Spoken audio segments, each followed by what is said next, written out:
भारत के लिए एक बड़ा खतरा मंडरा रहा है और भारत बहुत बड़ी टेंशन में आ गया है। दोस्तों, काफी लंबे समय बाद, बल्कि कहूं पहली बार ऐसा देखा गया है कि पाकिस्तान के 2 युद्धपोत और एक पनडुब्बी ईरान पहुंची हुई है। सैटेलाइट तस्वीर सीधा ये आपके सामने है। इस सैटेलाइट तस्वीर ने भारत को हिलाकर रख दिया है। भारत के लिए बड़ा खतरा यह है कि जिस रास्ते से यह पाकिस्तान की पनडुब्बी ईरान पहुंची है, वो रास्ता भारत इस्तेमाल करता है। हालांकि ये पूरा रूट, ये पूरा कॉरिडोर ईरान के कंट्रोल में है और ये रास्ता, ये कॉरिडोर भारत के लिए बेहद इंपॉर्टेंट है, क्योंकि भारत इसी कॉरिडोर के जरिए, जो ईरान ने बनाया है और भारत को ऑफर किया है, इसी के जरिए रूस को सामान भेजता है और रूस से सामान लेता है। हालांकि और भी कई देशों के साथ इसी रास्ते से भारत डील करता है। इसी वजह से अब यह भारत के लिए एक बड़ा झटका है। सलाम, नमस्ते, सत श्री अकाल। मैं हूं रजा और आप देख रहे हैं रजा ग्राफिक की इंटरनेशनल प्राइम टाइम रिपोर्ट, जिसके अंदर दुनिया भर की बड़ी बड़ी वो खबरें जो आपको नहीं दिखाई जाएंगी, मैं आपको दिखाता हूं। दोस्तों, आपको मैंने बता दिया ये पहली खबर, और इसमें बड़ा डर यह है कि पाकिस्तान अब ईरान के साथ सैन्य संबंधों को, हालांकि ईरान और पाकिस्तान पहले से ही एक हैं, लेकिन जो सैन्य संबंध है, मिलिट्री कॉपरेशन है, वो बढ़ा रहा है। वरना सोच के देखिए, 2 युद्धपोत एक साथ कैसे पहुंच सकते हैं ईरान में, और उसके साथ पनडुब्बी भी है। कहा यह जा रहा है कि कई दिन से युद्धपोत ईरान के इलाके में खड़ा हुआ है और दोनों देशों के बीच में खिचड़ी पक रही है, और मामलात बहुत ही डराने वाले भारत के लिए हो सकते हैं। एक्सपर्ट की माने तो पाकिस्तान अपने नए नए दोस्त बना रहा है और ईरान भी नए नए दोस्त बना रहा है अमेरिका के खिलाफ। ऐसे में ये एक बड़ा खतरा एक बार फिर से भारत के लिए पैदा हो गया है। उधर मेरे दोस्तों, भूटान खतरे में पड़ गया है। 200 से ज्यादा अलग अलग जगहों पर, चाइना भूटान की जमीन पर 200 अलग अलग जगह पर इंफ्रास्ट्रक्चर बना रहा है। हालांकि भूटान ने अभी कुछ दिन पहले चीन से बात करी थी, लेकिन चीन ने कोई भी उस पर ध्यान नहीं दिया और लगातार भूटान की सरजमीन पर कब्जा जारी है। वहीं दोस्तों, नेशनल प्राइम टाइम में बता चुका हूं, लेकिन यहां पर रिपीट करना जरूरी है। लाल आंख दिखाने वाले की लाल आंख खराब हो गई है और 56 इंच की छाती सुकड़कर 4 इंच की हो गई है। रिपोर्ट आपकी स्क्रीन पर है। दोस्तों, पूर्वी लद्दाख में चीन की चाल कामयाब हो गई है। हमने 26 पॉइंट खो दिए हैं। 26 ऐसे चेक पॉइंट हैं जहां पर कल तक भारतीय सेना पिछले साल तक जा रही थी, गश्त कर पा रही थी, लेकिन 26 चेक पॉइंट हमने बिना लड़े खो दिए हैं। अब ये लाल आंख वाले की गलती है, उसका 56 इंच में क्या दिक्कत है हमको नहीं मालूम, लेकिन आप देख लीजिए, ये वहां के आईपीएस अफसर ने पूरी जांच रिपोर्ट पेश करी है, जिससे खुलासा हुआ है। तो इस मोदी सरकार ने भारत को लगभग पूरी तरह से, एक तो अदानी और अंबानी को बेच दिया, और जो बॉर्डर के इलाके हैं उद्यान में चाइना को दे दिया, और बनते हैं राष्ट्रवादी। तो आज का सबसे बड़ा देश का गद्दार इस भारत का कौन है, मुझे नाम लेने की और बताने की जरूरत नहीं है। वही गद्दार लोग भारत के मुसलमानों, ईसाइयों और दलितों को मारने की प्रैक्टिस कर रहे हैं और सड़कों पर हिंदू राष्ट्र की मांग लेकर सड़कों पर दौड़ रहे हैं। लेकिन इनकी औकात नहीं है कि चीन के बॉर्डर पर जाकर चाइना की आंखों में आंखें डाल सकें। बस भारत को तोड़ने का इनको काम दिया हुआ है, और असल में टुकड़े टुकड़े गैंग वही है जो भारत के हिंदू मुसलमानों के बीच में जहर घोल रहे हैं। बहरहाल 65 में से 26 पोस्ट भारत ने खो दिए हैं, लेकिन 56 इंच वाला कुछ इस पर बोल नहीं पा रहा।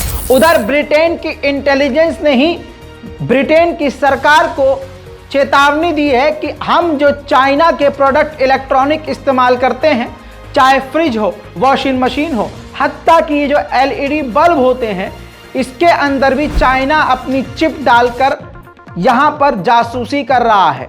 इससे हमारी प्राइवेसी नहीं बल्कि पूरे देश की सिक्योरिटी को खतरा है, जिसके बाद पूरे ही ब्रिटेन में हड़कंप मचा हुआ है। इस बुरे हाल में बांग्लादेश की लॉटरी लग गई है। बांग्लादेश को अपने एक समुद्री इलाके में गैस की खदान मिल गई है, जिसके चलते हुए इंटरनेशनल संगठन, अंतरराष्ट्रीय संगठनों के जरिए बांग्लादेश को मोटी रकम मिल सकती है। उधर दोस्तों एक बड़ी रिपोर्ट आई है जिससे पूरा हड़कंप मच गया है।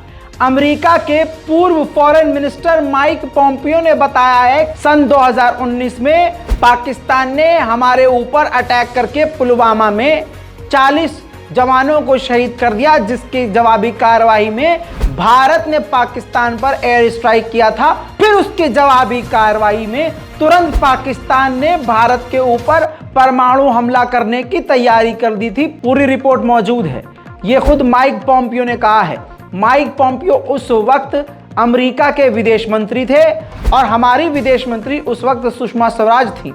तो माइक पोम्पियो ने अपनी किताब में खुलासा किया है कि सुषमा स्वराज का फोन आया और उस वक्त मैं नॉर्थ कोरिया के साथ मीटिंग कर रहा था परमाणु को लेकर।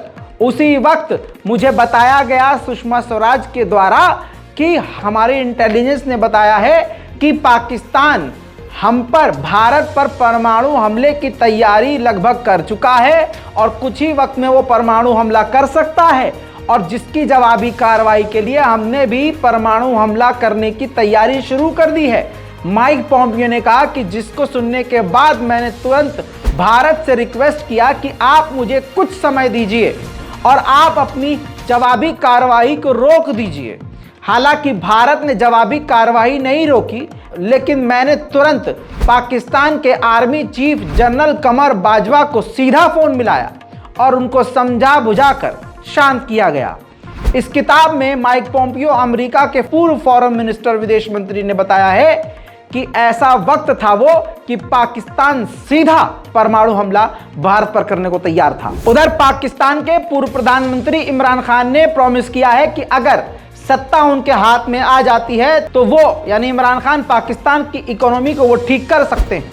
उन्होंने आगे ये भी कहा कि हालात देश के और बद से बदतर हो गए हैं, लेकिन मुझे खुद पर यकीन है कि मैं और मेरी पार्टी मिलकर इन हालात से निकल सकते हैं। इसके बाद जैसे ही इमरान खान के बयानात वायरल हुए और इमरान खान एक्टिव हुए, तो आपको बता दूं कि अमेरिका के द्वारा नचनिया जो सरकार बनी है शहबाज शरीफ की, इतना सहम गई कि इमरान खान की पार्टी के मिनिस्टर फवाद चौधरी को गिरफ्तार कर लिया गया, ये इल्जाम लगाकर कि इलेक्शन कमीशन को इन्होंने धमकाने की कोशिश करी है।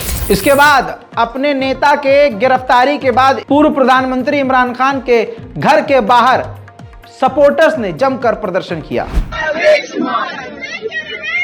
आजादी, आजादी, आजादी, आजादी, आजादी, आजादी,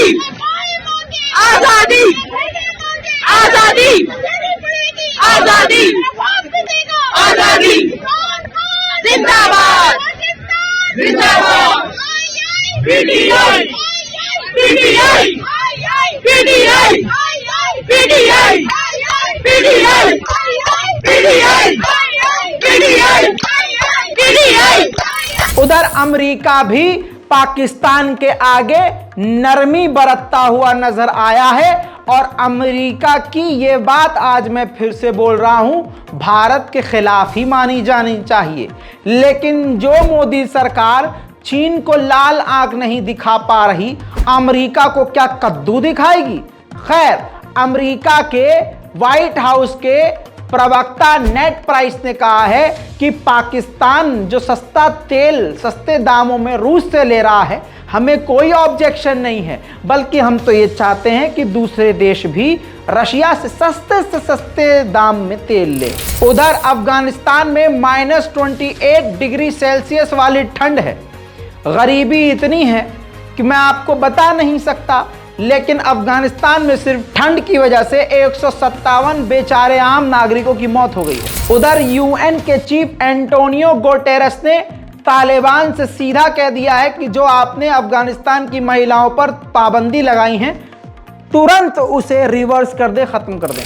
उधर नॉर्थ कोरिया ने अपनी राजधानी में 5 दिन का लॉकडाउन लगा दिया है। कहा यह जा रहा है कि कोरोना तो वहां है ही नहीं, लेकिन पिछले कई दिनों से वहां के लोगों को सांस लेने में तकलीफ हो रही थी, तो बचाव के लिए 5 दिन का लॉकडाउन लगाया गया है। क्या वक्त आ गया है इन अमरीकियों का कि कुत्ते अमरीकियों को मार रहे हैं?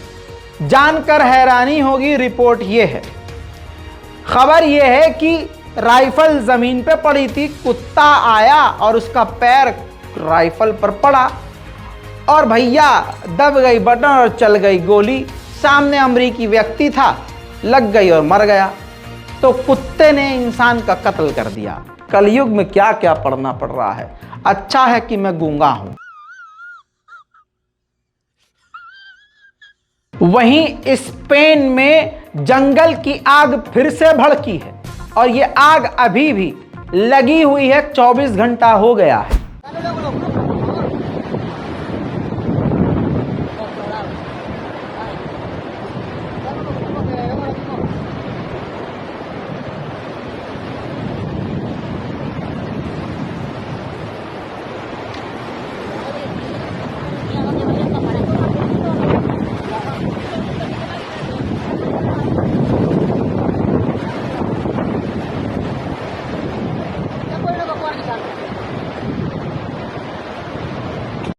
उधर दोस्तों ताजा तस्वीर देखिए, फिलीपींस में एयरफोर्स का एक एयरक्राफ्ट क्रैश हो गया जिसमें 2 लोग मारे गए हैं। 6 लोग अभी भी लापता हैं। जांच चल रही है, रिपोर्ट नहीं आई है कि आखिर ये क्रैश कैसे हुआ। दोस्तों दुनिया की बड़ी बड़ी खबरों में आज के लिए इतना ही। इस पूरी रिपोर्ट पर अपनी राय देना मत भूलिएगा और चैनल को सब्सक्राइब जरूर कीजिएगा। जय हिंद।